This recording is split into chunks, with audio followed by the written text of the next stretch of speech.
నా పేరు లక్కీ అన్న.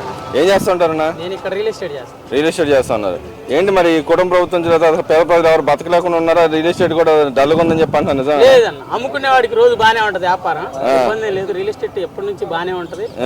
గత 5 సంవత్సరాలు ఇబ్బంది పడ్డారు, ఇప్పుడైతే అంత బాగానే ఉందండి. మనకైతే ఏ ప్రాబ్లం లేదు అసలు. ఎందుకన్నా అంతకుముందే బాగా ఇబ్బందిగా ఉందంట ఈ గవర్నమెంట్ లోనే? అంతకుముందు గవర్నమెంట్ లో బాగుందంటే ఈ గవర్నమెంట్ లో ఇబ్బందిగా ఉందంట కదా?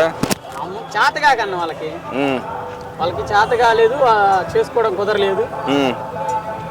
ఎవరికైనా కానీ కష్టపడి చేసుకుంటే అన్ని అవుతాయి అన్న. ఇప్పుడు పని ఉంది, పని చేసుకుంటున్నారు, రోడ్లు పడుతున్నాయి. ఈ రోజు ఓపెనింగ్ గత 15 సంవత్సరాల నుంచి ఎప్పుడు రోడ్డు వేయలేదు.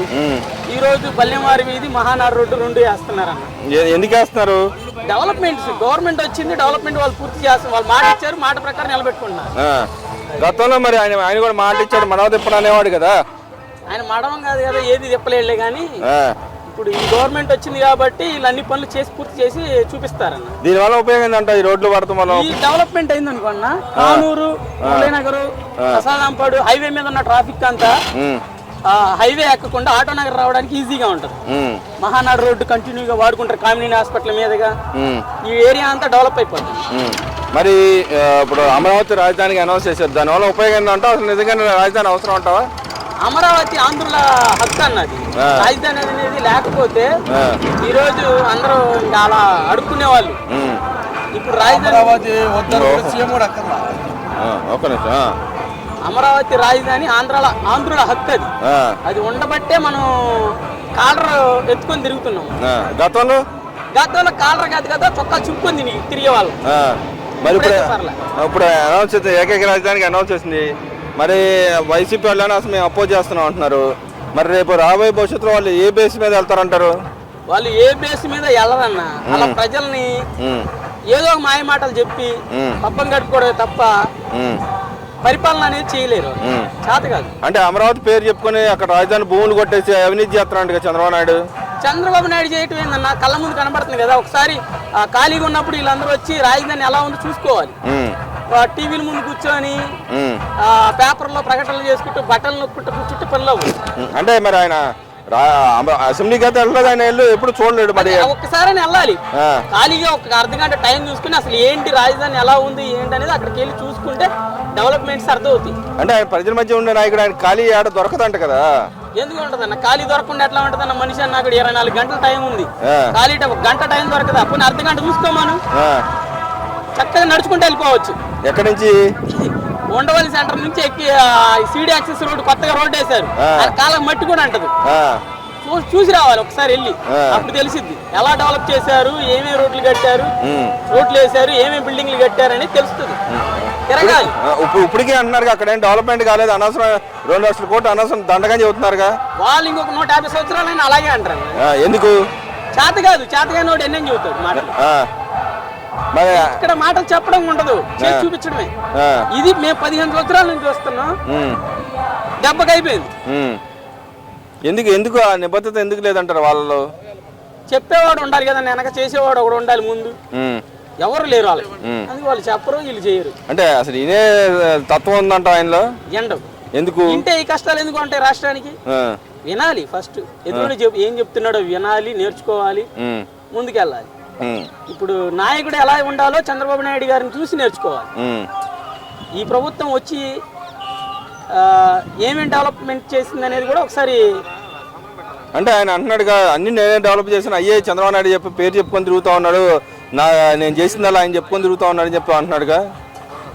చెప్పడం వేరన్నా, చేయాలి, తిరగాలి, మనిషి బయటికి రావాలి, జనాల్లోకి రావాలి. ఇప్పుడు జనాల్లో చూడు, 4 చోట్ల శంకుస్థాపనలు, ఒకటి సనత్ నగర్ ఒకటి జరుగుతుంది, ఇక్కడ ఒకటి జరుగుతుంది, మన సచివ పంచాయతీ రాజ్ శాఖలో ఒకటి జరుగుతుంది, ఈ మన విజయవాడలోని ఈ 3 రోడ్లే జరుగుతున్నాయి. ఇంకా చాలా ఉన్నాయి, చాలా చోట్ల తిరుగుతున్నారు, జనాల్లో తిరుగుతున్నారు. జనాల్లో తిరిగితే ఏం జరుగుతుందని తెలిసిద్ది. తెలియకుండా ఇంట్లోనే కూర్చున్నాం అనుకోండి, ఏం జరుగుతుందో తెలియదు అసలు. రియల్ ఎస్టేట్ చేసే వాళ్ళందరూ కూడా ఇళ్లలో కూర్చొని మాకు వ్యాపారం లేదు, మేమేం చేయట్లేదు, రేట్లు పెరిగిపోయినాయి అంటే తిరగాలి, చేయాలి, చేసేవాడికి అయితే పని. అంటే అమరావతి అనేది రియల్ ఎస్టేట్ కూడా వ్యాపారం కోసమే అంటగా, నిజంగానే మీలాంటి వాళ్ళకి అక్కడ అవకాశం ఉందంట అసలు రియల్ ఎస్టేట్ చేయడానికి? రియల్ ఎస్టేట్ సరిగ్గా చేసేవాడు ఉంటే ఎప్పుడు కోట్లు సంపాదించుకోవాలి కదన్నా, అలా ఏమి ఉండదు. కష్టపడేవాడికి ఎక్కడైనా కానీ వ్యాపారం ఉంటది, చేసుకుంటే బాగుంటది. మరి ఇక్కడ చూసుకుంటే ఆయన మావిగన్ అని చెప్పి కొత్త రాజధాని కావాలని చెప్పి అడుగుతా ఉన్నాడు. మీరు నిజంగా మావిగన్ అనేది రాజధాని అవసరం అంటారు? అసలు ఆయన చెప్పిన రాజధాని మరి ప్రకారం ఎన్ని కోట్లు ఖర్చు అవుతుంది అంటారు ఇక్కడ? అది యూజ్లెస్ థాట్ అన్న. అసలు మావిగన్ అనేది అసలు కరెక్ట్ థాట్ కాదు. ఏదో తెలియక ఫ్లోలో ఒక మాట చెప్పేశాడు, నాయకులు కూడా ఆయన ఫాలో అయిపోతున్నారు. అంటే అది పెద్ద రాజధాని అవుతుంది, దానికి 30,000 కోట్లు ఖర్చు పెడితే సరిపోద్ది, ఇది 2 లక్షల కోట్లు ఖర్చు పెట్టాలని చెప్పి మాట్లాడుతూ ఉన్నారు. అయితే ఏమైందన్న, సొంతంగా చేసుకునేది ఒక థియరీగా ఉంటది కదా. ఒక పటం చూపించాడు, పటాన్ని బేస్ చేసుకుని వెళ్దాం, కొత్తగా ట్రై చేద్దాం. కొత్తదనం లేకుండా ఎప్పుడు అలాగే ఉంటే ఏమొస్తుంది?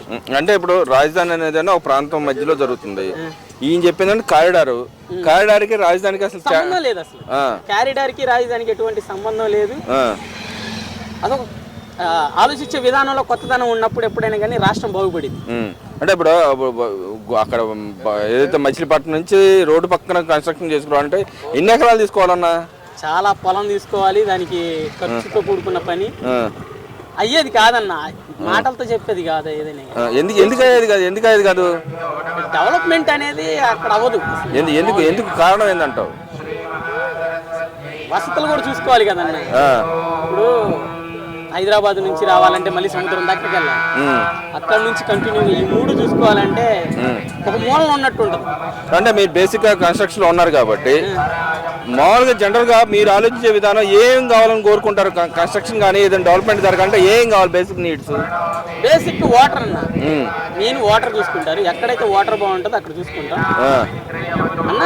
ఒక చిన్న థియరీ, స్టేడియం ఉంటుంది మంగళగిరి, స్టేడియాలు ఉంటే ఏదైనా ఇప్పుడు కొండ ప్రాంతం ఉంది, ఆ కొండ ప్రాంతాన్ని డెవలప్ చేసుకుంటే జూ పార్కులు ఉంటాయి, పిల్లలు ఆడుకోవడానికి జూ పార్కులు, స్టేడియాలు, కొన్ని స్ట్రక్చర్ అనేది రెడీ అయింది, ప్లేస్ ఉంటే.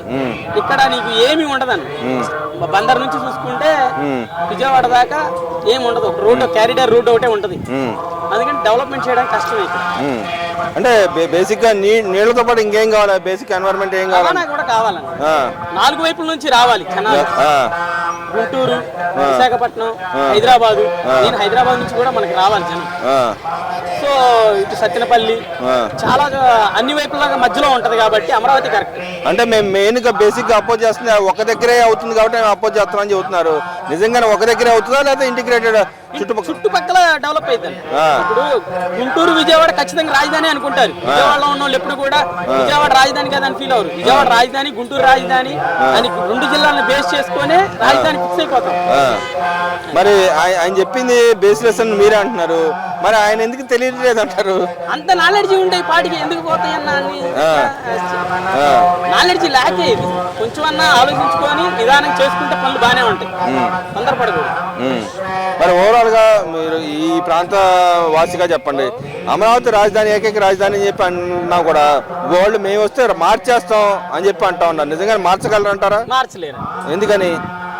అంత సెంట్రల్ గవర్నమెంట్ ఇచ్చింది కదా, ఎలా మారుస్తారు? మార్చలేదు. అంటే సెంట్రల్ గవర్నమెంట్ కూడా ఆమోదం తెలిపింది. అంటే మేము అధికారంలోకి వస్తే మాకు చట్టబద్ధత ఉంది, చట్టం చేసుకుంటాం, మళ్ళీ మేము వచ్చి మార్చుకుంటాం అని చెప్తున్నారు కదా. ఇలా మార్చుకుంటా పోతే మేము వచ్చినప్పుడు మేము కూడా మళ్ళీ మారుస్తాం కదన్నా. అవన్నీ అసలు ఇప్పుడు మారుస్తే దానివల్ల నష్టపోయేది ఎవరన్నా? అల్టిమేట్ నష్టపోతారు, మార్చుకుంటూ పోతారు. ముఖ్యంగా టైం అంతా వృధా అయిపోద్ది. గత 5 సంవత్సరాలు టైం వేస్ట్ అయిపోయింది. అలాగే టైం అంతా వృధా చేయడం తప్ప